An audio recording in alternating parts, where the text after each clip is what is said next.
गणानां त्वा गणपतिं हवामहे कविं कवीनामुपमश्रवस्तमम् ज्येष्ठराजं ब्रह्मणां ब्रह्मणस्पतः नः शृण्वन्नोतिभिः सेदसादनम् श्रीमहागणाधिपतये नमः श्री शिवसहस्रनामस्तु இங்கதான் இருக்கீங்களா ஐயா?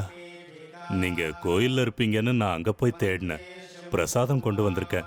सुरगुरुं वन्दे जगत्कारणं वन्दे पन्नगभूषणं मृगधरं वन्दे पशूनां पतिं वन्दे सूर्यशशाङ्कवह्निनयनं वन्दे मुकुन्दप्रियं वन्दे भक्तजनाश्रयं च वरदं वन्दे शिवं. சங்கீதத்துக்கு 7 சுரங்கள், வேதத்துக்கு 4 ஸ்வரங்கள்.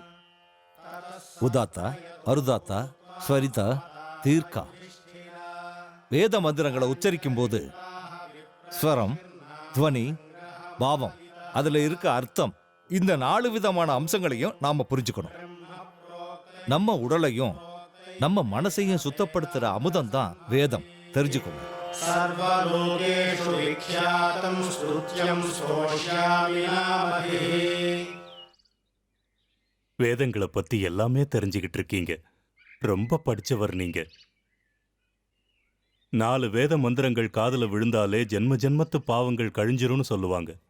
அப்படி இருக்கும்போது வேதத்தை படிச்சு அதை புரிஞ்சுக்கிறதுங்கிறது சும்மாவா? அந்த அளவுக்கு பெரிய மனுஷன் நீங்க. நீங்க எப்படி அநியாயமான தீர்ப்பை சொல்லுவீங்க?